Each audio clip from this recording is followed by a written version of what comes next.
ఓం మహాగణాధిపతయే నమః. ఓం గురుభ్యో నమః. ఓం శ్రీమాత్రే నమః. పరమేశ్వర స్వరూపమైనటువంటి జ్యోతిష, వాస్తు మరియు ఇతర అనేకమైనటువంటి శాస్త్రములను మనకు అందించినటువంటి మహర్షులకి నమస్కారం. హయగ్రీవ హయగ్రీవ హయగ్రీవేతి యో వదేత్తస్య నిస్సరతే వాణీ జనుకన్యా ప్రవాహవత్. అరుణాం కరుణాతరంగితాక్షీం ధృతపాశాంకుశపుష్పబాణచాపాం అనిమాదిభిరావృతాం మయూకైః అహమిత్యేవ విభావయే భవానీం. శ్రీమాత్రే నమః. మనం ఈరోజు చెప్పుకోబోయేటువంటి విషయం ఏంటి అంటే, చాలామంది చూడండి, లైఫ్ చాలా హ్యాపీగా సాఫీగా సాగుతూ ఉంటుంది. ఉండగా కొన్ని కారణాల వల్ల గందరగోళంగా అయిపోతుంది జీవితం మొత్తము కూడా. చక్కగా నడుస్తున్న బిజినెస్ డౌన్ఫాల్ అయిపోవడము, లేకపోతే మంచిగా ఉన్నటువంటి జాబు కోల్పోవడము, చక్కగా ఉన్న ఆరోగ్యం దెబ్బతిండము, ఇట్లాంటివి ఏర్పడుతూ ఉంటాయి. ఆస్తులన్నీ ఏదో లిటిగేషన్స్లోకి వెళ్ళిపోవడం. దీనికి కారణం ఏమిటి? ఈ కారణము మనం ముందుగానే మనకి మహాదశానాథుడు కానీ ప్రకృతి కానీ హెచ్చరిస్తూ ఉంటుంది. అది ఏ మహాదశలు అంతర్దశలు వచ్చినప్పుడు ఏ లగ్నానికి ఎటువంటి ఫలితాలు, ఆ సమయంలో ఎటువంటి చిన్న పరిహార మార్గాలు, చిన్న మంత్రంతో చిన్న ధ్యానంతో ఎలా చేసుకోవాలి అనేటువంటి విషయాల్ని మనం ఒక్కొక్క లగ్నరీత్యా మనం ఇప్పుడు తెలుసుకుందాం. ధనుర్లగ్నానికి ముఖ్యంగా ఏవైతే మహాదశలు, అంతర్దశలు, గ్రహస్థితులు, గోచారాలు మారినప్పుడు సడన్గా చక్కటి స్థితిలోకి వెళ్తూ సడన్గా ఇబ్బంది పడ్డప్పుడు దాని నుంచి ఏ రకమైనటువంటి చిన్న రెమెడీలు చేసుకోవడం ద్వారా బయటపడతారనేటువంటి విషయాలు చెప్తుంది నేనైనప్పటికీ కూడా చెప్పిస్తుంది సాక్షాత్ లలిత అమ్మవారిగా భావిస్తూ, ఈ యొక్క ధనుర్లగ్నానికి పాపులు ఎవరు అవుతారు అనేది ముందుగా ఐడెంటిఫై చేసుకోవాలి. ఇప్పుడు మీరు ఎవరు? సహజంగా తృతీయాధిపతి అంటే శని భగవానుడు, మరియు షష్టమాధిపతి ఇంకా ఎక్కువ పాపండి, షష్టమ లాభాధిపతి అవుతాడు శుక్రుడు కాబట్టి శుక్రుడు. మరియు అదేవిధంగా ఈ యొక్క లగ్నానికి అంటే ధనుర్లగ్నానికి శుక్రుడితో పాటు బుధుడు బాధకుడు అవుతాడు.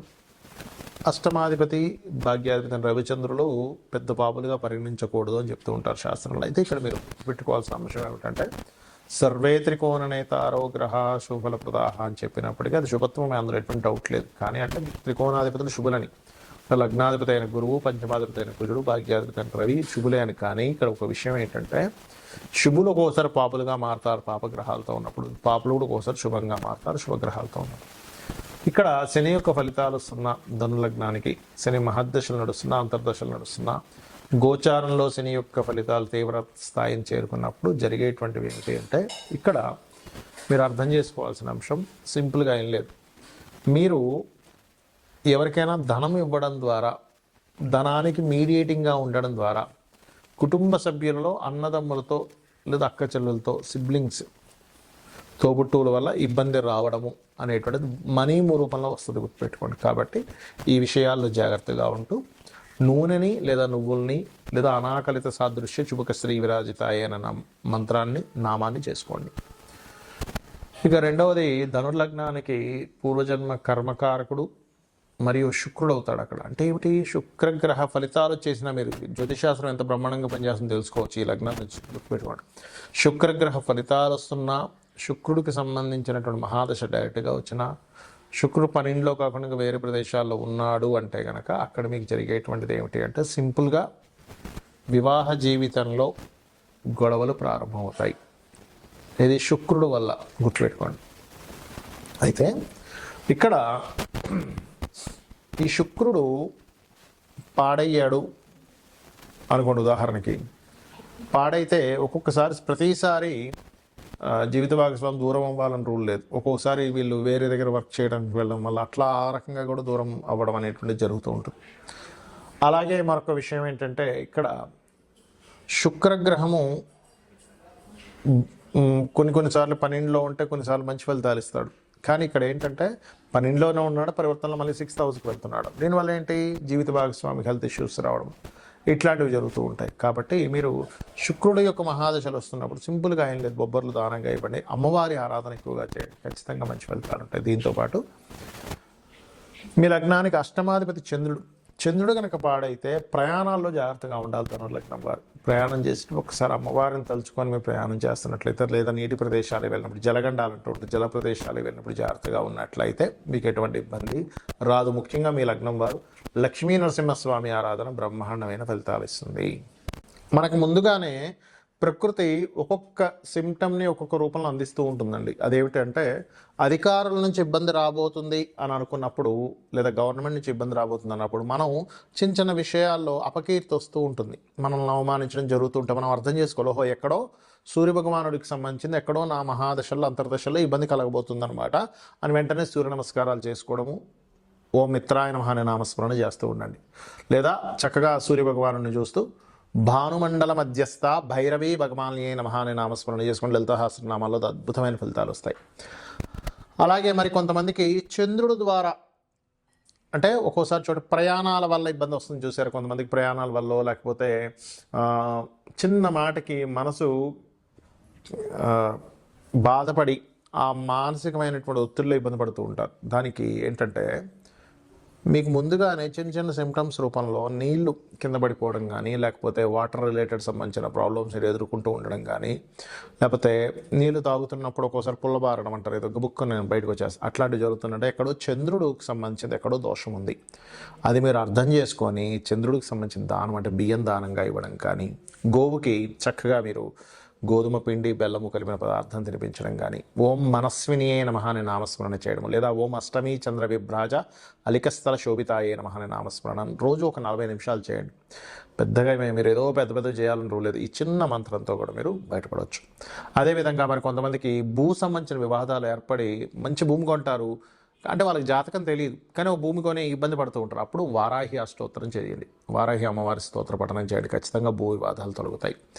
అదేవిధంగా మరి కొంతమందికి ప్రతి చిన్న విషయానికి మిస్కమ్యూనికేషన్స్ అవుతున్నాయంటే ఎక్కడో బుధుడు పాడయ్యాడు, బుధ సంబంధంగా మీకు ఏదో రాబోతుంది, మిస్కమ్యూనికేషన్ అయి తర్వాత మీరు బిజినెస్లోకి వెళ్తున్నారు అంటే అక్కడ ఏదో సంథింగ్ ముందుగా మీకు హింట్ ఇచ్చింది, మీ యొక్క ఈ యొక్క మిస్కమ్యూనికేషన్ మీకు రేపు పొద్దున్న వేరే దానికి దారి తీయబోతుంది అని. అప్పుడు మీరు చేయవలసింది ఏమిటంటే చాలా సింపుల్గా మీరు ఒకటే గుర్తుపెట్టుకోండి, మీరు చేయవలసింది ఏదైతే బిజినెస్లో ఉన్నాయో ఆ విషయాన్ని జాగ్రత్త చూసుకోవాలి.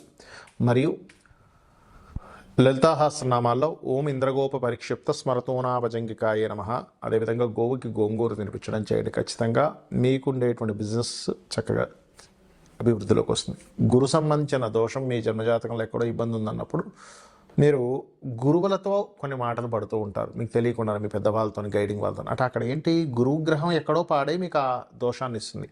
అలాంటప్పుడు గోవుకి అరటికాయలు తినిపించడము, దత్తాత్రేయ మంత్రం జై గురుదత్త శ్రీ గురుదత్త చేసుకోవడం మంచిది. స్త్రీ ద్వారా ఇబ్బంది వస్తుందంటే శుక్రగ్రహ దోషం ఎక్కడో వచ్చింది, అలాంటప్పుడు శ్రీమాత్రే నమః, బొబ్బర్లు దానంగా ఇవ్వడం, గోవులకి తీపి చపాతీలు తినిపించడం. శని సంబంధించినటువంటి ఏదైనా దోషం వచ్చింది మీ జన్మజాతకంలో అన్నప్పుడు కింద స్థాయి వాళ్ళతో మీకు వ్యతిరేకతలు వస్తూ ఉంటాయి, అంటే మీ కింద పనిచేసే వాళ్ళతో, అంటే అర్థం ఏమిటి, శనిగ్రహం ఎక్కడ దోషమైంది, దానికేంటి నూనె దానంగా ఇవ్వడం, నువ్వులు దానంగా ఇవ్వడం, ఓం అనాకలిత సాదృశ్య చుబుక శ్రీ విరాజితాయ నమః అని చేసుకోవడం, రాహు అయితే దుర్గని, కేతు అయితే గణపతి ఆరాధన చేయాలి. ఈ రకంగా చేసినట్లయితే మీకు జన్మజాతకం లేకపోయినా మీరు ఎన్ని ఇబ్బందుల్లో ఉన్నా ఆ జస్ట్ ఆ సిమ్టమ్స్ అర్థం చేసుకుంటూ మీరు ఈ రకంగా లలితాసహస్రనామాలు చేసుకున్నా, లేదా నిత్య దీపారాధన చేసుకున్నా, నిత్య దేవతారాధన చేసుకున్నా మీకు ఎటువంటి ఇబ్బంది ఉండదు. గ్రహస్థితి ఎలా ఉన్నా సరే అమ్మవారు మిమ్మల్ని కాపాడుతుంది, కాపాడాలని మనస్ఫూర్తిగా కోరుకుంటూ శ్రీమాత్రే నమః అనే నామస్మరణ రోజు ఒక 40 నిమిషాలు చేయండి. పెద్దగా మీరు ఏదో పెద్ద చేయాలని రూల్ లేదు, ఈ చిన్న మంత్రంతో కూడా మీరు బయటపడవచ్చు. అదేవిధంగా మరి కొంతమందికి భూ సంబంధించిన వివాదాలు ఏర్పడి మంచి భూమి కొంటారు, అంటే వాళ్ళకి జాతకం తెలియదు కానీ భూమి కొని ఇబ్బంది పడుతూ ఉంటారు, అప్పుడు వారాహి అష్టోత్తరం చేయండి, వారాహి అమ్మవారి స్తోత్ర పఠనం చేయండి, ఖచ్చితంగా భూ వివాదాలు తొలగుతాయి.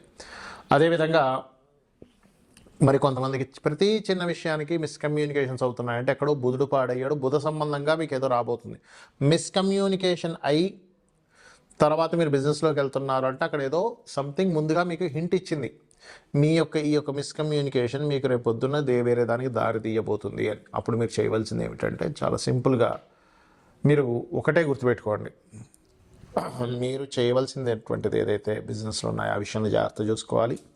మరియు లలితా సహస్రనామాల్లో ఓం ఇంద్రగోప పరిక్షిప్త స్మరతోనాభజంగికాయే నమః, అదేవిధంగా గోవుకి గోంగూర తినిపించడం చేయండి. ఖచ్చితంగా మీకుండేటువంటి బిజినెస్ చక్కగా అభివృద్ధిలోకి వస్తుంది. గురు సంబంధించిన దోషం మీ జన్మజాతకంలో ఎక్కడో ఇబ్బంది ఉందన్నప్పుడు మీరు గురువులతో కొన్ని మాటలు పడుతూ ఉంటారు, మీకు తెలియకుండా మీ పెద్దవాళ్ళతో గైడింగ్ వాళ్ళతో, అంటే అక్కడ ఏంటి గురువు గ్రహం ఎక్కడో పాడే మీకు ఆ దోషాన్ని ఇస్తుంది. అలాంటప్పుడు గోవుకి అరటికాయలు తినిపించడము, దత్తాత్రేయ మంత్రం జై గురుదత్త శ్రీ గురుదత్త చేసుకోవడం మంచిది. స్త్రీ ద్వారా ఇబ్బంది వస్తుందంటే శుక్రగ్రహ దోషం ఎక్కడో వచ్చింది, అలాంటప్పుడు శ్రీమాత్రే నమః. బొబ్బర్లు దానంగా ఇవ్వడం, గోవులకి తీపి చపాతీలు తినిపించడం. శని సంబంధించినటువంటి ఏదైనా దోషం వచ్చింది మీ జన్మజాతకంలో అన్నప్పుడు కింద స్థాయి వాళ్ళతో మీకు వ్యతిరేకతలు వస్తూ ఉంటాయి, అంటే మీ కింద పనిచేసే వాళ్ళతో. అంటే అర్థం ఏమిటి, శనిగ్రహం ఎక్కడ దోషమైంది, దానికేంటి నూనె దానంగా ఇవ్వడం, నువ్వులు దానంగా ఇవ్వడం, ఓం అనాకలిత సాదృశ్య చుబక శ్రీ విరాజితాయ నమః అని చేసుకోవడం. రాహు అయితే దుర్గని, కేతు అయితే గణపతి ఆరాధన చేయాలి. ఈ రకంగా చేసినట్లయితే మీకు జన్మజాతకం లేకపోయినా మీరు ఎన్ని ఇబ్బందుల్లో ఉన్నా ఆ సిమ్టమ్స్ అర్థం చేసుకుంటూ మీరు ఈ రకంగా లలితాసహస్రనామాలు చేసుకున్నా, లేదా నిత్య దీపారాధన చేసుకున్నా, నిత్య దేవతారాధన చేసుకున్నా మీకు ఎటువంటి ఇబ్బంది ఉండదు. గ్రహస్థితి ఎలా ఉన్నా సరే అమ్మవారు మిమ్మల్ని కాపాడుతుంది, కాపాడాలని మనస్ఫూర్తిగా కోరుకుంటూ శ్రీమాత్రే నమః.